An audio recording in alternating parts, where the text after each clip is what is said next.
Assalamualaikum warahmatullahi wabarakatuh. Perkenalkan, nama saya Muhammad Ahrum Herudin dari program studi agribisnis semester 7 Universitas Muhammadiyah Sidereng Rapa. Nah, pada video kali ini saya akan membahas mengenai dari program studi pengembangan produk agribisnis. Nah, yang pertama itu pengertian produk. Dalam menghasilkan dan menawarkan produk pada suatu perusahaan harus bisa disesuaikan dengan kebutuhan dan keinginan konsumen atau pelanggan. Menurut Sudaryono 2016, produk adalah sesuatu yang dapat ditawarkan ke pasar untuk diperhatikan, dimiliki, dipakai atau dikonsumsi sehingga memuaskan kebutuhan dan keinginan. Berdasarkan definisi di atas disimpulkan bahwa produk bisa berupa manfaat nyata maupun tidak nyata untuk memenuhi keinginan dan kebutuhan konsumen yang berpotensi memuaskan pelanggan. Menurut Henry Shimamura, pengembangan produk adalah proses pencarian gagasan untuk barang dan jasa baru dan mengkonversikannya dalam tambahan lini produk yang berhasil secara komersial. Klasifikasi produk. Istilah klasifikasi produk ini akan sering kita temukan dalam dunia praktik. Klasifikasi produk diantaranya yang pertama berdasarkan fisik, ada dua, produk yang berwujud dan produk yang tidak berwujud. Dua, berdasarkan tujuan pemakaiannya juga terdapat 2 poin, yaitu barang konsumen dan barang industri. Dan yang ketiga itu berdasarkan pemakaian tingkat kekonkretannya. Selanjutnya itu siklus hidup produk. Seperti halnya manusia, produk juga memiliki siklus hidup produk. Siklus hidup produk biasanya dikenal dengan istilah product life cycle atau PLC, yaitu suatu grafik yang menggambarkan riwayat suatu produk sejak diperkenalkan ke pasar sampai dengan ditarik dari pasar. Daur hidup produk merupakan konsep yang penting dalam pemasaran karena memberikan pemahaman yang mendalam mengenai dinamika bersaing suatu produk. Secara umum, PLC digolongkan menjadi 4 tahap, yaitu yang pertama, tahap perkenalan atau introduction, yaitu suatu periode pertumbuhan penjualan yang lambat saat produk itu diperkenalkan di pasar. 2. Tahap pertumbuhan atau growth, yaitu suatu periode penerimaan pasar yang cepat dan peningkatan laba yang besar. Tahap ini dibedakan menjadi 2 kelompok, yaitu pertumbuhan cepat dan pertumbuhan lambat. 3. Tahap kedewasaan atau maturity, yaitu suatu periode penurunan dalam pertumbuhan penjualan karena produk itu telah diterima oleh sebagian besar pembeli potensial. Tahap ini dibagi menjadi 3 fase, yaitu growth maturity, stable maturity, dan decaying maturity.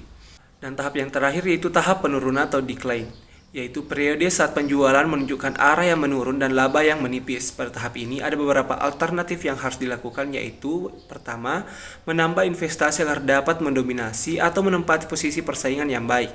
2. Mengubah produk atau mencari pengguna atau manfaat baru pada produk. Dan yang ketiga, mencari pasar baru. Pengertian produk baru. Produk baru meliputi produk asli, produk yang ditingkatkan, produk yang dimodifikasi, dan merek baru. Alasan dasar perusahaan mengembangkan produk baru adalah meningkatkan penjualan dan keuntungan perusahaan. Sebuah perusahaan dapat memperoleh produk baru lewat 2 cara. Yang pertama adalah akuisisi, yaitu dengan membeli seluruh perusahaan, paten atau lisensi untuk membuat produk perusahaan lain. Kedua adalah lewat pengembangan produk baru, yaitu mengembangkan produk asli. Tujuan pengembangan produk baru. Umumnya, tujuan yang ingin dicapai dari penciptaan produk baru adalah yang pertama, untuk memenuhi kebutuhan baru dan memperkuat reputasi perusahaan sebagai investor, yaitu dengan menawarkan produk yang lebih baru daripada produk sebelumnya. 2. Untuk mempertahankan daya saing terhadap produk yang sudah ada, yaitu dengan jalan menawarkan produk yang dapat memberikan jenis kepuasan yang baru. Bentuknya bisa bertambah terhadap lini produk yang sudah ada maupun revisi terhadap produk yang telah ada. Selanjutnya itu desain produk. Yang pertama, terminologi desain. Desain merupakan suatu proses yang dapat dikatakan telah seumur dengan keberadaan manusia di bumi. Hal ini sering tidak kita sadari. Akibatnya, sebagian dari kita berpendapat seolah-olah desain baru dikenal sejak zaman modern dan merupakan bagian dari kehidupan modern. Yang selanjutnya itu ruang lingkup desain produk. Lingkup desain produk dapat dikatakan hampir tidak terbatas, melingkupi semua aspek yang memungkinkan untuk dipecahkan oleh profesi atau kompetensi ini. Namun demikian, jika mengacu pada perkembangan internasional, terdapat wilayah profesi yang tegas terdiri atas desain produk, desain grafis, dan desain interior. Dalam perkembangan selanjutnya, profesi ini terbagi atas beberapa kelompok kompetensi, yaitu yang pertama desain produk peralatan, yang kedua desain perkakas lingkungan, yang ketiga, desain alat transportasi. 4. Desain produk kerajinan atau KRIA. Isu-isu yang berkaitan dengan desain produk. Untuk mengembangkan sistem dan struktur organisasi yang efektif, maka ada beberapa isu penting yang harus dipahami, yaitu yang pertama, desain yang tangguh. 2. Desain modular. 3. Computer aided design. Dan yang keempat, computer aided manufacturing. 5. Reality virtual technology. Dan yang keenam, analisis nilai. 7. Desain yang ramah lingkungan. 8. Membuat produk yang dapat didaur ulang. Selanjutnya, aktivitas brainstorming. Metode curah pendapat adalah suatu bentuk diskusi dalam rangka menghimpun gagasan, pendapat, informasi, pengetahuan, pengalaman dari semua peserta. Tujuan curah pendapat adalah untuk membuat kompilasi pendapatan, informasi, pengalaman semua peserta yang sama atau berbeda. Berikut ini beberapa langkah dalam melakukan brainstorming. Ada beberapa alasan mengapa brainstorming digunakan oleh suatu tim untuk menghasilkan ide. Yang pertama, meningkatkan kepedulian dan partisipasi anggota tim.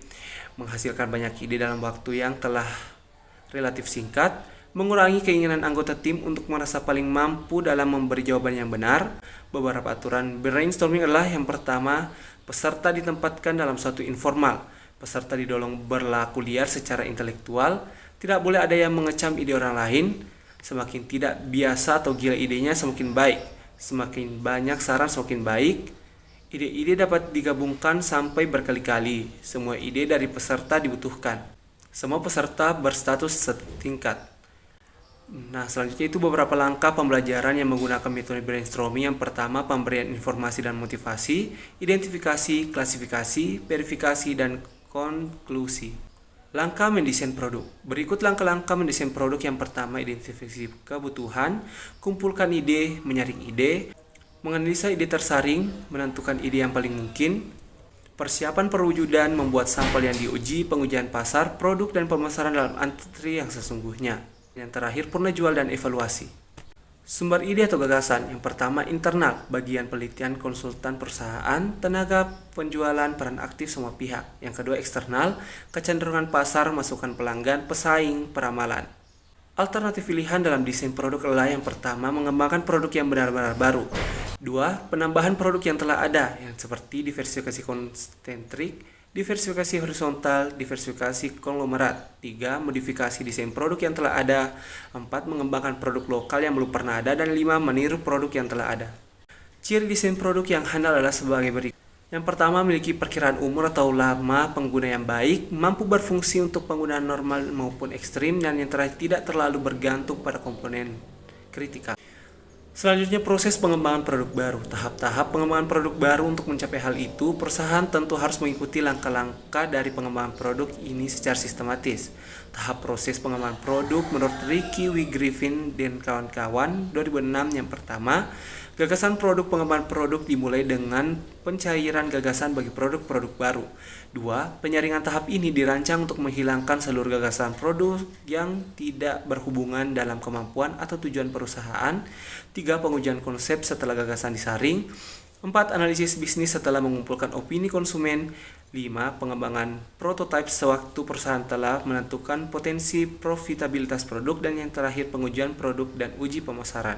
Faktor-faktor yang mendorong perusahaan melakukan pengembangan produk. Ada beberapa faktor yang mendorong perusahaan untuk melakukan pengembangan produk. Faktor-faktor ini harus dipertimbangkan agar terlaksananya pengembangan produk yang berhasil. Menurut William J. Stanton 1996, faktor-faktor yang mendorong perusahaan mengembangkan produk: yang pertama, perkembangan teknologi. 2. Perubahan selera konsumen. 3. Persaingan. 4. Adanya kapasitas produk berlebihan. 5. Siklus hidup produk yang pendek. Dan 6. Adanya keinginan untuk meningkatkan laba perusahaan. Faktor-faktor yang menghambat perusahaan melakukan pengembangan produk. Adapun faktor-faktor yang menghambat dalam melakukan pengembangan produk baru menurut Philip Kotler 1887. Yang pertama, kekurangan gagasan mengenai produk baru yang penting di bidang tertentu. 2. Pasar yang terbagi-bagi. 3. Kendala sosial dan pemerintah. Strategi pengembangan produk menurut Philip Kotler ada 3 macam strategi dalam pengembangan produk. Yang pertama, strategi peningkatan kualitas. 2. Strategi peningkatan keistimewaan. Dan 3. Strategi peningkatan gaya. Menganggarkan pengembangan produk. Manajemen senior harus memutuskan beberapa banyak dana yang harus dianggarkan untuk mengembangkan produk baru. Hasil-hasil lead bank sangat tidak pasti sehingga sulit untuk menggunakan kriteria investasi normal. Berikut menurut Philip Kotler, beberapa perusahaan memecahkan masalah itu dengan berbagai cara. Yang pertama, dengan mendukung dan membiayai sebanyak mungkin proyek dengan mendapatkan beberapa pemenang. 2. Menetapkan anggaran lead bank mereka dengan menetapkan presentasi dari angka penjualan atau dengan membelanjakan sesuai dagangannya dibelanjakan oleh pesaing.